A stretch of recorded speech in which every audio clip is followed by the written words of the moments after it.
الحمد لله على إحسانه والشكر له على توفيقه وامتنانه. أشهد أن لا إله إلا الله وحده لا شريك له تعظيما لشأنه، وأشهد أن محمدا عبده ورسوله الداعي إلى رضوانه صلى الله عليه وعلى آله وصحبه وإخوانه. أما بعد. Pada malam hari ini insyaallah taala kita akan melanjutkan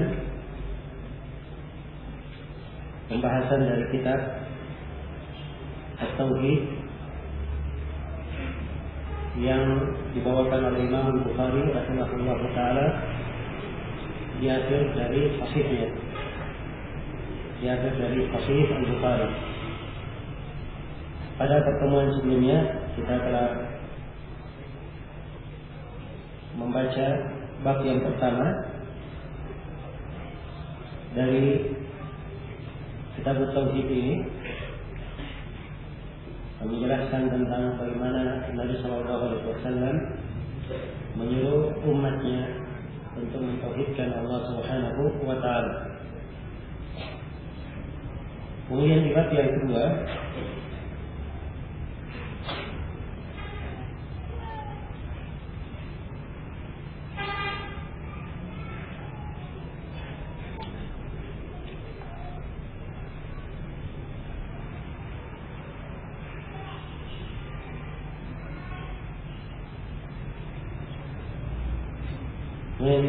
dan seterusnya, Imam Al-Bukhari rahimahullah taala mulai menjelaskan tentang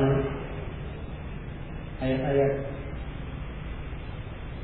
atau hadis-hadis yang menjelaskan tentang sifat-sifat Allah Subhanahu wa taala. Pada setiap babnya beliau terangkan sebuah ayat Al-Quran yang terkandung di dalamnya penyebutan sifat Allah.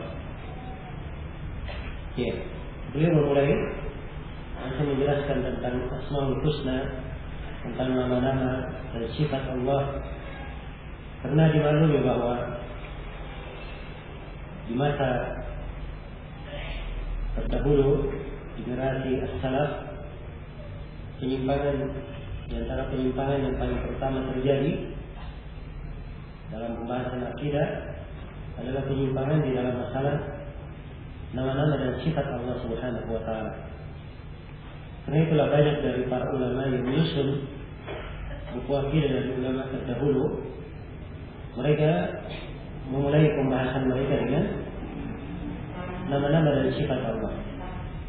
Sini Imam Al-Bukhari rahimahullah membawakan bab yang kedua, kata beliau, babu qaulillahi tabaraka wa ta'ala qul ud'ullaha aw ud'ur rahman ayyamma tad'u falahul asmaul husna.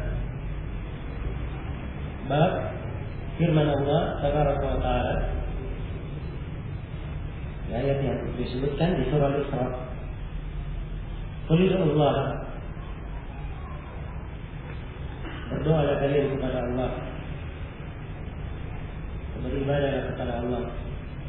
Aw ud'ur rahman, beribadahlah kalian kepada Allah Ar-Rahman. Ayyamma tad'u falahul asmaul husna. Ya. Apapun yang kalian berdoa dengannya, kalian memanggil Allah dengannya, falahul asmaul husna. Allah memiliki nama-nama yang maha husna. Iya. Kalau kita melihat di dalam kandungan ayat ini ada dua nama yang disebut, nama Allah dan nama Ar-Rahman. Sekaligus di dalam ayat diterangkan secara global bahwa Allah memiliki al-asma'ul husna, nama-nama yang maha baik. Kalau kita lihat isi dari ayat, kemudian kita lihat dua hadis yang diterangkan oleh Imam Al-Bukhari, tampak sekali bahwa Imam Al-Bukhari ingin menjelaskan tentang sifat rahmat Allah Subhanahu wa Ta'ala.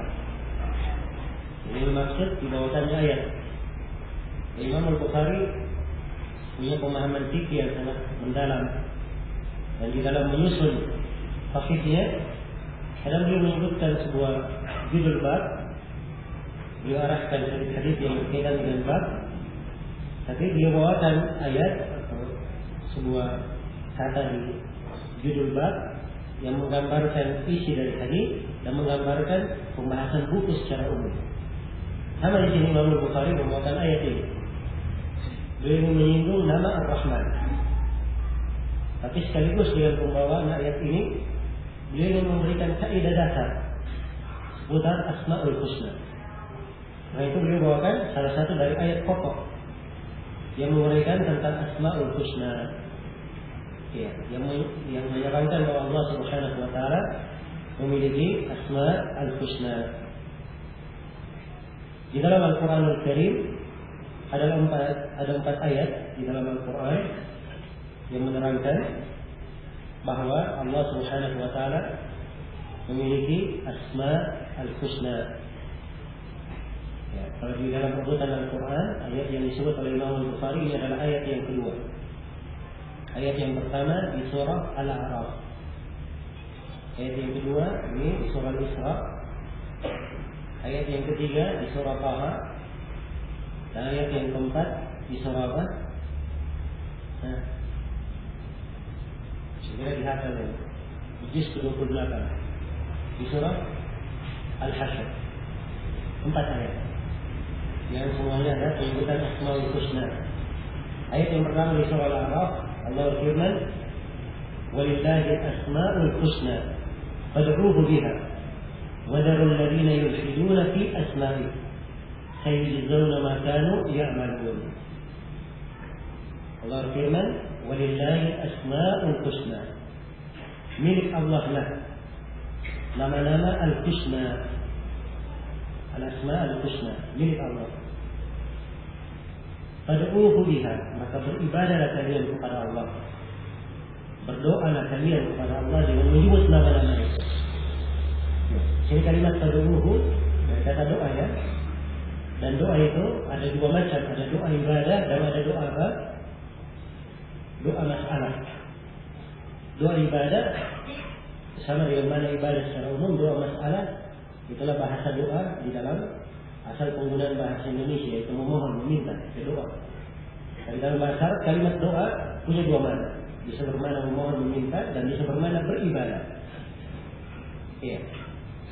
Jadi kalau dikatakan fad'uuhu biha, beribadahlah kalian dengannya, Asmaul Husna, nama Allah yang Maha Mulia, akan mengambil makna beribadah, membangun peribadatan kepada Allah dengan nama-nama tersebut. Dan seorang bermohon kepada Allah Subhanahu wa taala dengan Asmaul Husna, itu bagian dari apa? Bagian dari doa yang mustajab, doa yang dikabulkan. Sebab di antara kriteria doa yang dikabulkan, apabila seorang itu berdoa, dia menyebut Asmaul Husna, nama yang mencocoki permintaannya. Dia meminta ilmu, dia berkata, Allahumma al-alim ar-rahmanur rahim, misalnya. Alimni atau zidni ilman, dan seterusnya. Dia minta ilmu, dia meminta rezeki, ya Razzaq, ya Karim, urzuqni, ya Allah yang Maha memberi rezeki, yang Maha dermawan, berikan rezeki kepadaku. Dia memohon ampun, dia sebut nama yang berkaitan dengan pengampunan. Ya Rahman, Ya Rahim, Ya Ghafur, Ya Qabil at-Taubat, Ya Allah yang Maha merahmati, Maha mengasihi, yang Maha mengampuni, Maha menerima taubat. Dia sebut nama yang mencocoki apa? Permintaannya. Ini salah satu dari syarat doa kalau ingin mustajabah. Ini tentang masalah doa mustajabah. Ini dibahas oleh para ulama apa kiat-kiat sebuah doa itu dikatakan sebagai doa mustajabah. Ada banyak kiat di dalamnya. Cuma di sini saya ingin terangkan sebuah kiat ringkas, mudah dihafalkan. Ada 10 syarat dari syarat doa mustajabah. disebutkan oleh Ibn Jama'ah dalam 3 bait syair. Kata Ibn Jama'ah rahimahullah taala, qalu syurut ad-du'a al-mustajab lana ashrun biha bashkir ad-da'i bi iflahi taharatu wa salatun ma'huma nadamun waqtun khusyu'un wa husnul dhanni ya tahi wa hillu qutin wa an la yuda'a bi ma'siyatin wasmun yunasibu maqrunun bi ilhahi. Yang ketiga bait syair, di dalamnya terkumpul 10 syarat doa mustajab. Ya. So, cara menghafalkan ilmu seperti itu supaya mudah. Kalau menghafal 10 doa mustajab, yang pertama bertaharah, bersuci, yang kedua membaca selawat, yang ketiga, yang keempat, ya. Mungkin suatu hari akan lupa, tapi kalau hafal 3 bait syairnya, semuanya ada di dalam bait syair. Jelas kan? Disyaratkan. Dan Jama'ah berkata, kalau para ulama mengatakan, syurut doa il mustajab lana, syarat doa yang mustajab bagi kami, asyrun biha bashir ad-da'i bi iflahi. Ada 10. Dengan 10 syarat ini, bashir ad-da'i bi iflahi. Berilah kabar gembira kepada orang yang berdoa, doanya akan berhasil, beruntung. Maksudnya akan didengar mustajab. Apa 10 syarat ini? Kata beliau, salat taharatu, yang pertama bersuci. Dia berdoa dalam keadaan wudu, bersuci, tidak berhadas kecil maupun besar. Wa salatun, yang kedua, dia berdoa didahului dengan salawat. Dia membaca salawat kepada Nabi dan dia tutup dengan salawat pula. Ini ketika diterangkan dalam hadis Fadhalah bin Ubaid, hadis yang sahih. Kemudian yang ketiga, ma'huma nadabun. Bersama keduanya disertai dengan apa? Nadam. Ada penyesalan. Seorang itu harus selalu menyadari dia banyak kekurangan. Ya. Banyak kekurangan di dalam melakukan ibadah. Nah, ya. Ini salah satu bentuk seorang diterima ibadahnya oleh Allah Subhanahu wa taala. Dan ini kaidah di dalam banyak ibadah. Ibnu Qayyim rahimahullah, sebenarnya saya tidak ingin luas, saya isyaratkan bahwa Ibnu Qayyim menyebutkan ibadah itu akan indah dan diterima apabila seorang hamba menghadirkan 6 sudut pandang dalam ibadah itu. Jadi ada 6 sudut pandang yang hendaknya dihadirkan saat dia beribadah. Yang pertama, dia pelihara keikhlasannya. Ya. Kemudian yang kedua, dihadirkan makna dia harus sesuai dengan petunjuk Nabi dalam ibadahnya. Kemudian yang ketiga, dia hadirkan makna dia harus ada kejujuran dalam melakukan ibadah dan kesungguhan. Kemudian yang keempat, dihadirkan makna dia selalu memandang dirinya itu kurang dalam melakukan ibadah. Kemudian yang kelima, dihadirkan banyak dia menyesal dan beristighfar kepada Allah. Ya. Banyak dia menyesal dan beristighfar. Kemudian yang keenam, dihadirkan masyhad dia selalu merasa diawasi oleh Allah Subhanahu wa taala. Ini pokok perkara 6 sudut pandang ini kalau dihadirkan dalam ibadah apapun, insyaallah ibadahnya akan bermakna dan betul-betul memberikan pesan yang sangat mendalam. Ya, ini sebenarnya 6 perkara ini perlu diuraikan. Ya, secara luas tadi saya isyaratkan ini hal yang sangat indah sekali dari Ibnu Qayyim rahimahullah. Dia sebutkan pembahasan ini di salah satu surat beliau yang beliau tulis ke sebagian kawan beliau. Ya. Baik. Jadi saya kembali kepada syarat doa mustajab. Syarat yang ketiga tadi apa? Ada penyesalan. Kemudian syarat yang keempat, terangkan dalam potongan yang kedua, di bait yang kedua, kata beliau, waqtu khusyu'un wa husnul dhanni ya sahih. Syarat yang keempat, dia berdoa di waktunya. Ada waktu-waktu mustajab. Sepertiga malam terakhir sudah berlalu bersama kita ya. Pembahasan kitab syariat antara adzan dan qamat. Ini tempat mustajab. Jadi hari Jumat, besok insya Allah akan datang hari Jumat. Semua hari Jumat itu waktu mustajab. Cuma yang paling diharapkannya antara asar dan maghrib itu lebih diharapkan. Jelas ya? Tak ada waktu-waktu lainnya. Ialah pembahasan waktu ini dilihat hadis yang menerangkannya. Ya. Kemudian syarat yang ke-5, khusyu'un. Dia berdoa dengan khusyuk.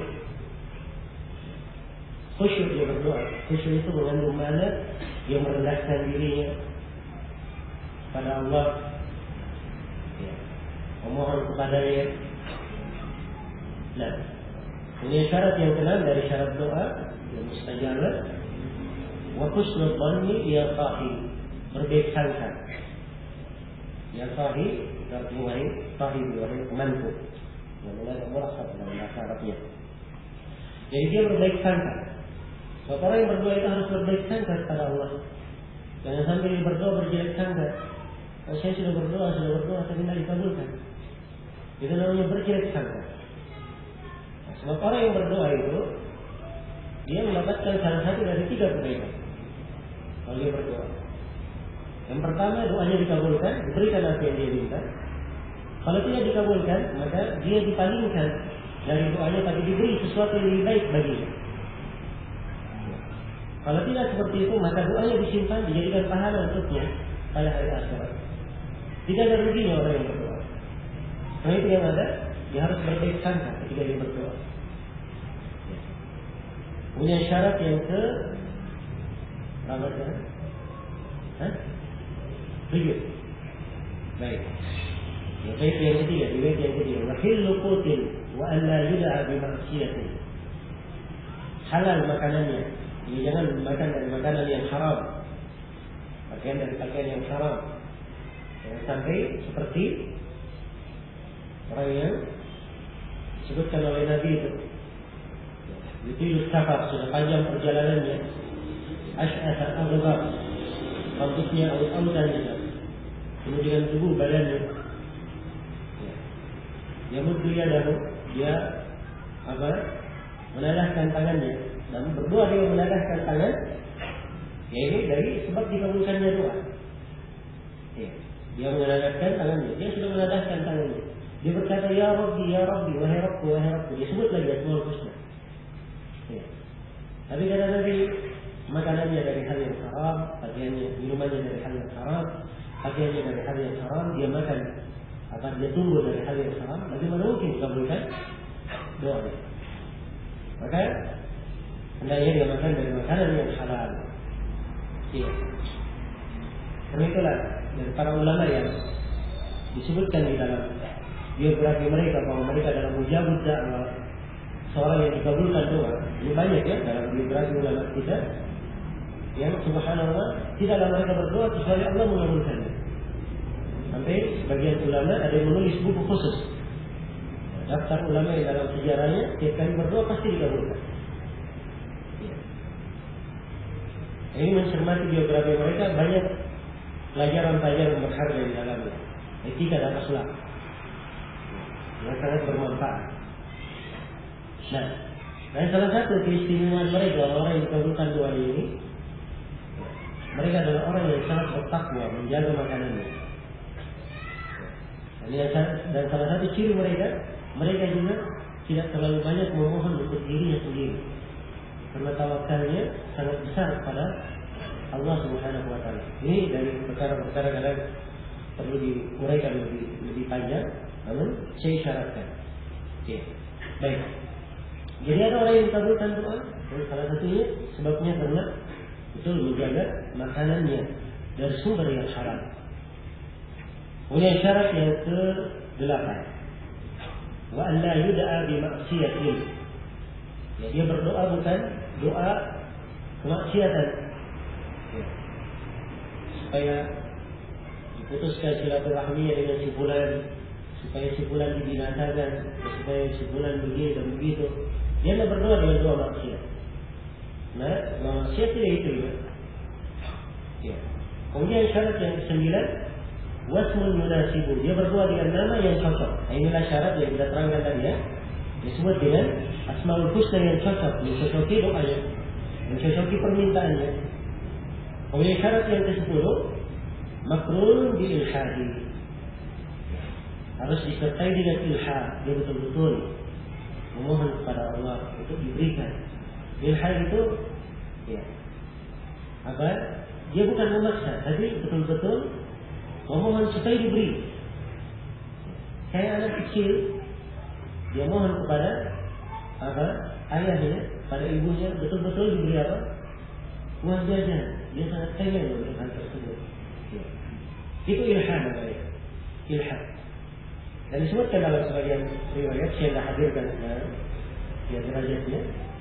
Namanya yang disebutkan tentang Nabi Shallallahu Alaihi Wasallam ketika beliau berada apa di Arafah, ya, beliau berdoa dalam keadaan mengadahkan tangannya, dan digambarkan beliau berdoa seakan-akan orang yang meminta kepada Allah supaya diberi makan karena sangat kelaparan. Ya. Ini perhatikan bagaimana ibadah Nabi Shallallahu Alaihi Wasallam dan bagaimana kedekatan beliau dengan Allah dan posisi beliau sebagai seorang Rasul, sebagai seorang hamba yang sangat kuat ubudiyahnya kepada Allah Subhanahu wa Ta'ala. Demikian beliau berdoa kepada Allah Subhanahu wa Ta'ala. Ini 10 syarat dari syarat dikabulkannya doa. Ya. Baik, kalau kita kembali kepada ayat, pada biha, berdoa kalian dengan Asmaul Husna itu. Jadi ini ayat yang pertama di surah Al-A'raf. Ayat yang kedua, ini yang kita baca tadi di surah Al-Isra, qul ud'ullaha aw ud'ur rahman. Beribadahlah kalian kepada Allah atau beribadahlah kalian kepada Allah Ar-Rahman. Ya. Ayyan ma tad'u falahu al-asma'ul husna. Pada siapapun kalian, dengan apapun kalian menyebut berdoa, bagi Allah nama-nama yang maha husna. Nah, ini ayat apa sebabnya? Apa sebabnya? Karena kaum musyrikin itu mereka tidak mau memakai nama Ar-Rahman. Ya. Diterangkan di surah Al-Furqan, wa idza qila lakum isjudu lir-rahman qalu wa mar-rahman. Qalu wa mar-rahman. Alasjudu lima ta'muruna? Wa zadahum nufura. Apabila dikatakan kepada mereka, usjudu lir-rahman, sujudlah kalian kepada Ar-Rahman. Apa jawaban kaum musyrikin? Wa mar-rahman, siapa Ar-Rahman itu? Alasjudu lima ta'muruna, apakah kami sujud kepada siapa yang kau perintah kepada kami? Ucapan kaum musyrikin. Ya, Allah menerangkan wa zadahum nufura, mereka hanya bertambah lari dari Allah. Jadi mereka bukan, kaum musyrikin ini bukan tidak mengenal nama Ar-Rahman. Mereka mengingkari di sini bukan pengingkaran karena tidak kenal. Ya, mereka kenal nama Ar-Rahman. Mereka kenal. Ya, kaum musyrikin pernah berucap sebagaimana dalam Al-Quran, wa qalu law syaa ar-rahman ma abadnahu. Mereka berkata, andai kata Allah Ar-Rahman menghendaki, kami tidak akan menyembah sembahan-sembahan kami. Ucapan mereka, andai kata Allah Ar-Rahman. Jadi mereka sebut nama Ar-Rahman. Jadi mereka di sini mengingkari nama Ar-Rahman di ayat Al-Furqan ini. Pengingkaran bukan karena tidak kenal, pengingkaran karena sombong saja, keras kepala. Ya. Jelas ya? Sama dengan ayat di surah Al-Isra yang kita baca. Mereka tidak mau berdoa dengan nama Ar-Rahman. Maka Allah menjelaskan, kalian berdoa dengan nama Allah atau nama Ar-Rahman sama saja. Apapun yang kalian pakai berdoa dengannya, bagi Allah Asmaul Husna. Allah memiliki nama-nama yang apa? Yang maha husna, yang maha baik. Ini ayat yang kedua. Ayat yang ketiga di surah Taha. Allah firman, Allahu la ilaha illahu lahul asmaul husna. Allah itu tidak ada ilah yang berhak diibadahi kecuali Dia. Baginya lah seluruh nama Al-Husna yang maha baik. Ya. Oleh ayat yang keempat di surah apa? Di surah Al-Hasyr. Apa ayatnya?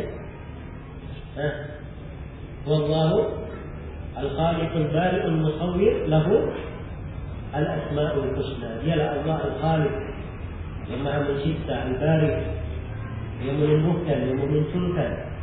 Ya. Al-Bari itu mengadakan dari sesuatu yang tidak ada. Bibit tanah tadinya tidak tumbuh sesuatu, Allah yang mengeluarkan darinya tanah. Iya. Manusia tadinya tidak ada, Allah yang menghidupkannya. Allah Al-Bari. Wallahu Khaliqul Bari, apa? Al-Musawwir. Dia Allah yang membentuk, mengadakan. Lahul Asmaul Husna, bagi Allah lah nama-nama yang maha husna. Ini 4 ayat. 4 ayat ini di dalam Al-Quran. Hanya 4 tempat ini saja yang menyebutkan apa? Bahwa Allah baginya lah Asmaul Husna. Ini penyebutan umum ya. Kalau rincian Asmaul Husna dalam Al-Quran, banyak sekali penyebutan Asmaul Husna. Apalagi di surah Al-Hasyr yang dibacakan tadi, akhirnya di ayat sebelumnya itu penyebutan Asmaul Husna. Penyebutan banyak dari Asmaul Husna. Ya. Apa itu Asmaul Husna? Al-Asma artinya nama. Jamak dari isim. Artinya nama-nama di jamak. Al-Husna itu artinya yang maha baik, yang maha elok, yang maha cantik. Kalau ada yang baik, maka nama Allah di atas puncak kebaikan, tidak ada lagi yang lebih tinggi darinya. Kalau ada sesuatu yang indah, yang elok, maka nama Allah yang paling elok dan paling indahnya berada di atas puncaknya. Tidak ada yang lebih indah dan lebih elok darinya. Itu yang disebut Al-Husna. Kalau terangkan Asma'ul Husna, nama yang maha tinggi. Karena Allah Subhanahu wa Ta'ala tidak serupa dengan makhluknya, tidak di dalam nama-namanya, tidak di dalam sifat-sifatnya. Nama Allah Subhanahu wa Ta'ala maha luas. Karena itulah kalau diterjemahkan ke dalam bahasa Indonesia, diterjemahkan ke dalam bahasa Indonesia berbeda. Manusia disebutkan Sami'an Basiran, mendengar dan melihat. Sami' dan Al-Basir, Sami' dan Al-Basir dua nama Allah. Tapi kalau diterjemahkan untuk nama Allah, diterjemahkan yang maha mendengar dan maha apa? Melihat. Sebab cakupan Asmaul Husna dia berada di atas puncak. Ya. Maka ini harus dijaga. Pemahaman akidah itu memberikan pengaruh bagi seorang hamba di dalam menerjemahkan nama tersebut. Ya, sebab dia mengungkapkan maknanya, mendekatkan maknanya. Ya, walaupun bagaimana yang dimaklumi, Asmaul Husna yang ada di dalam Al-Quran, juga ada di dalam hadis, ya, itu tidak bisa diterjemahkan. Sebab pada lafaz-lafaz Asmaul Husna itu sendiri ada mukjizat, kandungan makna yang sangat mendalam. Yang hanya mampu kita lakukan adalah apa? Menerjemahkan maknanya. Hanya maknanya yang mampu diterjemahkan. Adapun lafaznya dia tidak bisa diganti dengan lafaz apapun, dengan bahasa apapun. Hanya makna dari kata ini yang bisa diterjemahkan. Ya, karena itu saya ingatkan ya, kalau biasa disebut terjemahan Al-Quran itu keliru. Kalau disebut terjemahan Al-Quran, Al-Quran itu tidak bisa diterjemah. Yang bisa diterjemah adalah makna dari Al-Quran. Jelas ya? Karena itu yang benarnya dalam penyebutannya adalah terjemah makna dari Al-Quran, ma'ani Al-Quran. Itu harusnya bahasa yang digunakan. Karena Al-Quran pada setiap kalimatnya, lafaznya, bahkan dia pakai alif lam ini tidak, itu semuanya punya mukjizat dan punya apa? Keistimewaan dari sisi bahasa. Tidak bisa diwakilkan dengan kalimat yang lainnya. Itulah keistimewaan Al-Quranul Karim. Karena itu hanya bisa diterjemahkan maknanya. Adapun lafaznya tidak bisa diterjemahkan bahasa apapun. Nah, ini harus memberikan kepada kita kesadaran bahwa mempelajari hakikat itu, mempelajari agama itu, hakikatnya dengan mengilmui setiap kalimat dari agama. Ya. Kita harus paham bahasanya, mengerti bahasa Arab, kemudian mempelajari kandungan maknanya, itu barulah seorang bisa mengenal ilmu itu. Ya, sebagaimana mestinya. Karena itu beda sudut pandang seorang alim dengan orang yang tidak berilmu. Beda sudut pandang pemahaman orang yang memahami bahasa Arab dengan orang yang tidak memahami bahasa Arab. Karena itu semuanya memberikan pengaruh. Inilah dari ilmu agama yang hendaknya sering kita perhatikan ya di dalam kehidupan kita. Baik, ada yang sudah dikumandangkan. Insyaallah taala kita lanjutkan pembahasan setelah salat Isya. Sementara saya cukupkan di sini. Subhanallah wa bihamdihi, asyhadu an la ilaha illa anta, astaghfiruka wa atubu ilaik, wa alhamdulillahi rabbil alamin.